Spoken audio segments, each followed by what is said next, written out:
He used the highest office in our government and taxpayer dollars to pressure a foreign country to interfere in our elections. He undermined our national security.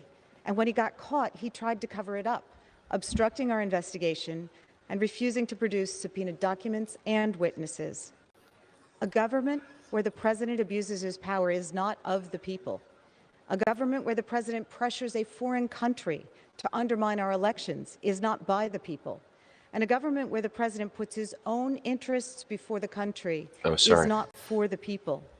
This isn't complicated. You know it, I know it, the American people know it. President Trump's wrongdoing and the urgent threat that his actions present to our next election and our democracy leaves us no principled alternative but to support these articles of impeachment. Our Constitution, our country, and our children depend upon it. I yield back. Okay, so we're watching the impeachment hearings here. Gentleman from Georgia. Thank you, Mr. Speaker. I wish, as the gentlelady just said, I wish they would examine the factual conduct, but I guess that's not going to happen. So at this point, I yield 2 minutes to the gentleman from Louisiana, Mr. Johnson. Gentleman's recognized. Thank the gentleman from Georgia. Mr. Speaker, the founders of this country warned us against a single-party impeachment because they feared it would bitterly and perhaps irreparably divide our nation. The truth is, in the 243 years of this republic, there has never been a single-party fraudulent impeachment process like the one being used today. Our Democrat colleagues have weaponized the impeachment provision of the Constitution to nullify the votes of 63 million Americans who elected President Donald J. Trump. We don't know that this is not about that's a phone true, call actually. or It's Ukraine a problem. or even his use of the executive privilege. You have to remember that 95 of the Democrats on this floor today voted to impeach Donald Trump before the July 25th phone call ever happened between President Trump and President Zelensky. And not only is this a single-party impeachment, it's also evidence. Yeah, but the thing is, none of what he's saying now makes any sense. There's nothing true here. I mean, this is basically the party line, you know what I mean? And President Trump engaged in any abuse of power. As you'll hear today, their entire case is based on hearsay, speculation, and conjecture. Not true. There's not a single fact witness that can provide testimony to support their baseless allegations. The Democrats' second claim is that President Trump obstructed Congress by simply doing what virtually every other president in the modern era has also done, and that is to assert, Mr. Chairman, a legitimate executive privilege which protects the separation of powers. And you know what? If they disagreed with that, the Democrats could and should have just simply gone a few blocks away to a federal court to get an expedited court order compelling the extra documents and information they requested. That's what's always been done in the past, but they didn't do that here because these Democrats don't have time for it.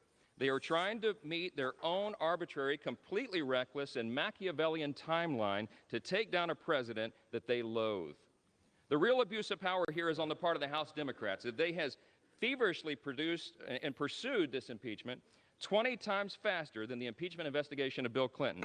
They've tried to reach their predetermined political outcome, and along the way, they've steamrolled over constitutionally guaranteed due process. Dude, he's just talking. Dude, just House rules and the federal rules of civil procedure. This must fail. The gentleman's time has expired. This is a shameful day for expired. the country. I yield back.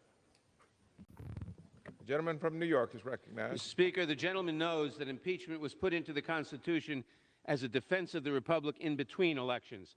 I now yield 2 minutes to the distinguished gentlelady from Washington, Ms. Jayapal. Gentlelady is recognized. Mr. Speaker, this is a day of accountability and defending our democracy. The facts in front of us are clear. This president, Donald J. Trump, coerced a fragile foreign ally to investigate his political opponent and interfere in our elections. And he leveraged critically needed, congressionally approved military aid to Ukraine. The president's allies want to claim that he did this because he cared about corruption. But if President Trump truly cared about corruption, then he would have listened to the talking points that were prepared by the National Security Council on anti-corruption. He did not. In fact, on those 2 calls with President Zelensky, he never mentioned the word corruption. He did not abide by the Department of Defense's own recommendation that Ukraine had passed all the anti-corruption benchmarks, and he didn't listen to the unanimous conclusion of all of his top advisors that he must release that aid to Ukraine. He did release the aid in 2017 and 2018, but not in 2019. Why? Because in 2019, Vice President Joe Biden was running for president. Because this is not hearsay, we have a responsibility. The president told us himself on national television exactly what he wanted from the phone call with President Zelensky. He came onto the White House lawn and he said, I wanted President Zelensky to open an investigation into the Bidens. He solicited foreign interference before, he is doing it now, and he will do it again. The president is the smoking gun. Our founders, Mr. Speaker, entrusted us with the awesome responsibility of protecting our democracy, which gets its power not from the bloodlines of monarchs, but from the votes of we the people. Without that, we are no longer a democracy, we are a monarchy or a dictatorship. And so today, to uphold my oath to Constitution and country, I will vote to impeach Donald J. Trump. I yield back. Gentlelady yields back. The gentleman from Georgia. Thank you, Mr.